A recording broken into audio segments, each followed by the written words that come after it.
Yo, what's up guys? So today let's talk about... This is a recording of a kid who has never played Super Mario Bros. 2. Here is a video of a kid after playing Super Mario Bros. 2.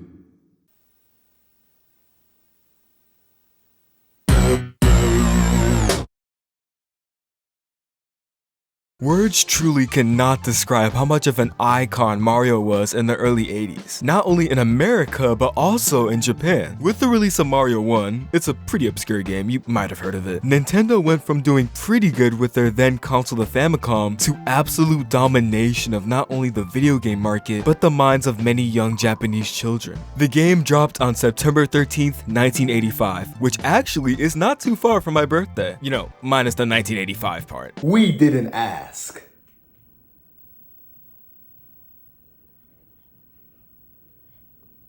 Now, the Famicom had been out for a few years before then, releasing in 1983. During its first year on the market, the Famicom sold 2.5 million units. At this time though, the games were mostly just home versions of pre-existing arcade games. I mean, that's all you could really ask for back then. But the console was showing promise. But then, the world as we know it came to a stop. Civilizations and societies came to a halt. Even our world leaders had to stop. Because Mario came out. A young developer at Nintendo by the name of Shigeru Miyamoto and a few others had just dropped a banger in the form of a tiny cartridge for the family computer. And again, it's kind of hard to tell you how good this game did. You'll just have to trust me when I tell you it sold a lot. Remember how the Famicom sold 2.5 million units? Well, now it's 1986, and with the help of Mario, it sold 6.2 million units. Nintendo was literally swimming in cash. Now, Miyamoto had developed a few games for the Famicom already, some of them even being Mario titles, but nothing he made even came close to the level of Super Mario Bros. And this game had an impact in Japan. Mario was everywhere and on everything. Cameras, watches, they even made a Mario anime, or OVA as it's properly called. Japan had Mario fever. Oh, and of course, we can't forget about the Mario song. This was actually made from a contest held on Japanese TV show All Night Nippon, where viewers could send lyrics for a potential Mario song. I just thought that was kinda cool. So, I guess you could say Mario was getting pretty popular in the East. Why not take him to America?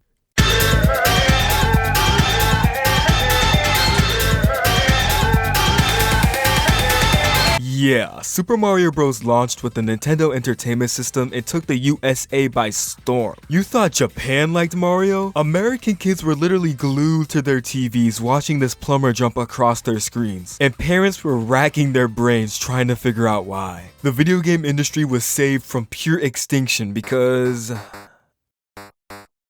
Atari, what are we doing? And again, I know most of you guys probably already know all this stuff, but it really hammers home the point that Mario was big. Really, really big. Yo, Miyamoto, this game is great and all, but like, can you do it again? I got you.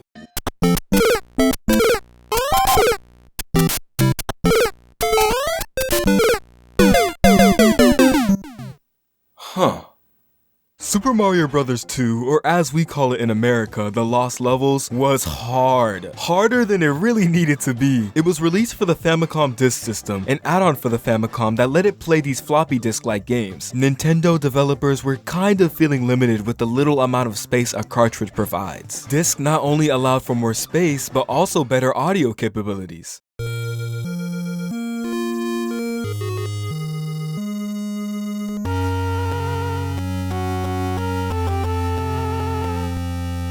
Couple that with the fact that at stores and malls, if you found a Nintendo Famicom Disk System kiosk, you would be able to actually write a new game over the game that was already on your disc. Pretty cool technology, huh? Too bad it was wasted on this game. You can play as Luigi in this game, which is cool, but I mean, this game is just plain unfair. I don't even need to explain myself here. All I need to say is poison mushroom. Yeah. Not to mention, besides some little visual changes, this game has the exact same look as Mario 1. This game is not Mario 2, it's Mario 1, Part 2. Those are just some of the reasons why this game actually didn't come to America. Its identity is its difficulty. Yo, Miyamoto, or Moto for short, can I call you that? This junk is too hard, especially for those American kids. They suck at video games. We're gonna make ourselves a new Mario 2. And that's what Nintendo did, taking a pre-existing game by the name of Doki Doki Panic and making it Mario. Now, this is a very well-known fact. I mean, if you look up Mario fun facts, you're bound to find this. The element of shock has kind of faded over the years, but can you imagine if Nintendo or any other company pulled this kind of thing today? It'd be impossible. People would not fall for it. But it was the 80s, and nobody in America even knew what a Famicom was, let alone what Doki Doki Panic was. That game was meant to promote the Dream Factory, an electronic carnival held all throughout the summer of 1987 in Japan. Nintendo was basically commissioned by Fuji TV to make this game kind of as a merchandise piece. Miyamoto was involved. Even the game's soundtrack was composed by Koji Kondo, who did the music for Mario 1. And well, yes, I guess this game is Mario-esque. It's also not, but we'll get into that. Time to drop our new Mario 2. Oh, you guys want a copy? Yeah, this game, along with Zelda 2, initially were super hard to find. There was a chip shortage in 1988. Couple that with these two games being the most popular on the market, I mean, sequels to Mario and Zelda, that's bound to sell. And well, the kids aren't getting Mario 2. New York City, early in the morning. Before the toy stores open, they're lined up outside.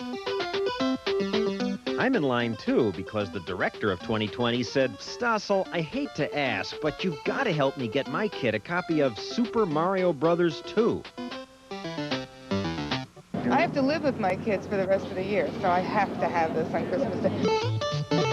What? Mario 2, Mario 2, Mario 2, Mario 2, Mario 2, Mario 2, Mario 2. The kids love it. What's good about it? Birdo. He shoots the eggs out of his nose.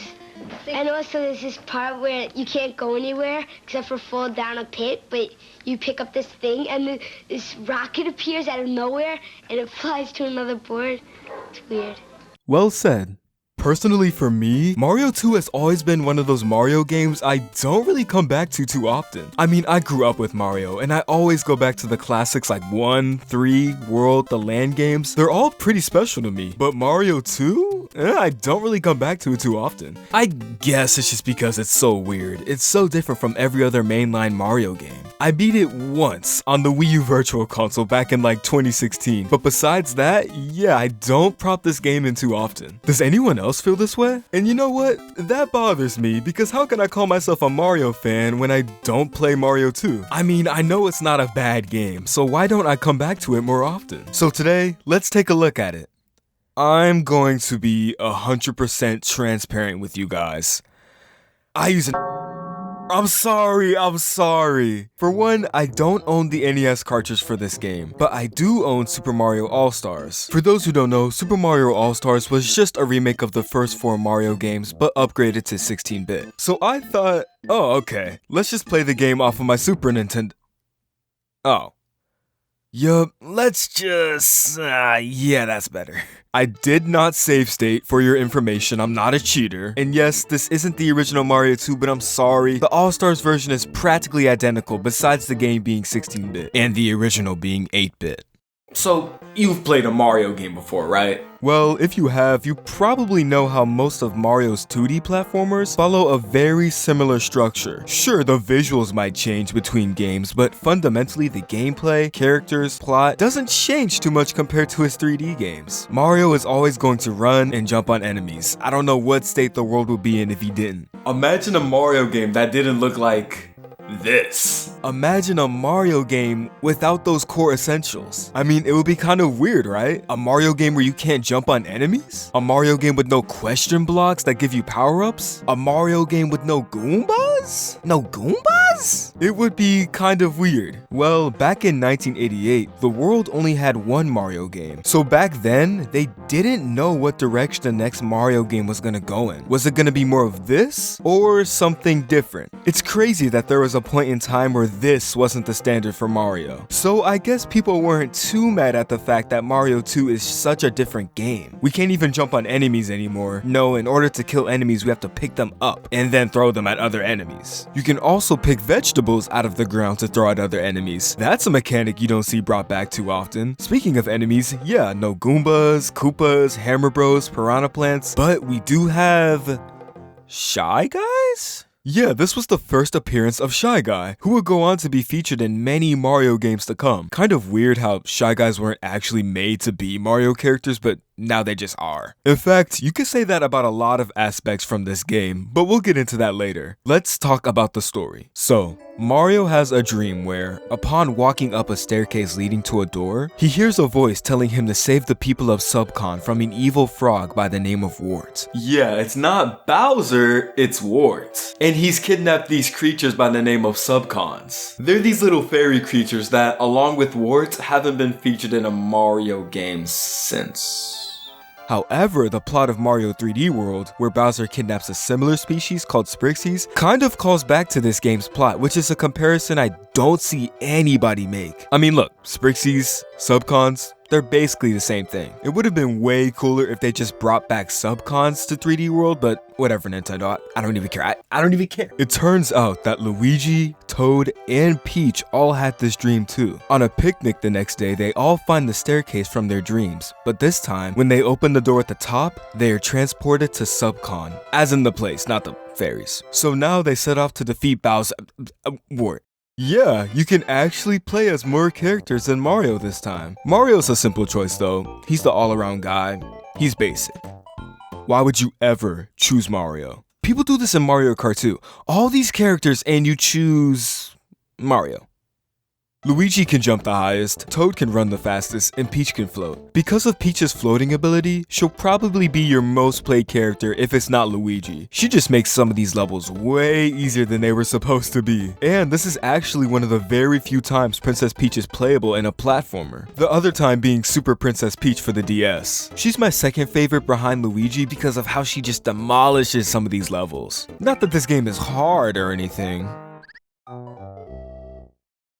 But you know, the help is welcomed. Most levels in this game have a main character you want to use for them though. Like there are these sand levels where you have to keep digging, and for these you definitely want Toad because he's the fastest and the strongest. You don't want Peach for these levels because she's the slowest and the weakest. So you've probably already recognized that this game is pretty weird. We don't even finish each level with a flagpole, we finish by walking through a bird's mouth. But this game has so much charm. Even though technically it's not Mario, it still feels like Mario, but also doesn't at the same time. I don't really know how to explain it. The amount of changes in this game makes it style and charm. For instance, at the end of every level that's not the last level of that world, we face off against Birdo. Yeah, I told you a lot of what makes Mario today comes from this game. She shoots eggs at you out of her mouth and you have to throw them back at her. I would say this is weird, but what did you expect? You want to talk about weird? Every time you enter a room where you need to grab a key, there's always this face mask thing called Phanto that will chase you until you drop it. Like, leave me alone. What is your problem? You're about to go on the list. In fact, as much as I love the enemies in this game, a lot of them are just plain mean. These Shy Guys who shoot bullets are especially annoying. The game always finds a way to put them in the most awkward locations. Sometimes, instead of veggies from the ground, you pick up bombs that instantly explode. These dang marshmallows who just skate around? Shouldn't you be licking Bowser's feet? Watch it, soldier. When I want my feet licked, I'll ask for it. I want my feet licked. This will be the last time. Huh. Don't even get me started on Panzers. Like, bro, just move. This game is definitely more difficult than the first one, that's for sure. We actually have some unique boss fights in this game. Yeah, we don't just face Bowser at the end of every world like Mario 1. First, we have Mauser, who throws bombs that you can pick up and throw back at him. Fry Guy, who shoots fire. I always thought this boss was really annoying. Triclide, who shoots fire. Claw Grip, who, Claw grips? Huh. It's sad, Nintendo hasn't brought back any of these bosses in any future titles. Why is that? The most they've been featured outside of this game is the Super Mario Bros. Super Show, and that's not even a game. I guess Nintendo is very picky about what they inherit from this game. Nintendo will literally drool at the mouth when someone even mentions the words Mario and 3 next to each other. They love taking stuff from that game. Ooh, they brought the Tanuki leaf back again? Cool. It would be cool if they brought back some of these characters, but knowing Nintendo, they'll probably just be stuck in the vault. With Claw Grip, at first I actually didn't know how to beat him. At first I thought you could grab the rocks he throws at you from jumping under them, like how you could catch bombs with Mauser, but no, you have to stand over the rocks and grab them. Nintendo, what are we doing? Later in the game, we also get different color Birdos. Green ones only shoot fire, and red ones shoot fire and eggs. I gotta say, throwing veggies at enemies, especially Birdo, is really satisfying. I love the little that plays every time you hit one. This game actually does have power-ups like the Mushroom and Starman, and they act the same way they did in Mario 1. Doki Doki Panic was already so similar to Mario, they even had the same power-ups. But unlike the first Mario game, this game doesn't just go left to right. It also goes up and down. I like this because it makes these levels feel way bigger than before, with more rooms and secrets. You actually have to change what direction you're going in, so this game is way less linear. If you pick up these potions from the ground and throw them down, they'll summon a door and you can enter Subspace, where any plant you pick up will give you a coin. These coins serve as extra attempts at this little gambling game at the end of every level. Win and you get more lives. Gambling? In my child's video game? This will not be tolerated. This just won't. Oh, ma'am, it wasn't me who did it. See, it was Nintendo. There's also some warp zones spread throughout this game, but this game is already short. Only 7 worlds. Now, as fun as this game is, I do not like the controls. I can't be the only one who feels like the traction in this game is terrible for every character. It's not super bad, but it feels like we're slipping and sliding more than we should be. You know how in Mario 1, there's that little skid animation that plays when you abruptly change directions? That's absent in Mario 2, so changing directions feels way less abrupt, which was a little annoying. Oh, and at the end of World 7, the bird's mouth that we've been entering all throughout the game just turns on you. But after you kill him, you face the main man, or frog himself, Wart. You throw vegetables at him. What are in these vegetables? Why are they so deadly to everybody? 6 hits and... Oh, hold on. 6 hits and he's down, and the people of Subcon are saved. And we get a screen of how many times we played each character. Yeah, I tried to be even with my use of every character, but as you can see, that didn't work out well. Besides some little nitpicks, this game is fun. Really fun. Playing it again for this video, I regret ignoring it for all these years. All these different characters, enemies, bosses. This game is super unique, but it's also really hard. I don't know if I'm just bad at video games, but I saw this game over screen a lot, especially in World 6 and 7. This freaking Triclide killed me so many times until I realized you have to form a wall with these blocks to block out the fire they spit. Pretty cool game, huh? It was all a dream. This whole thing, it was all fabricated, it was fake, it was all in Mario's head.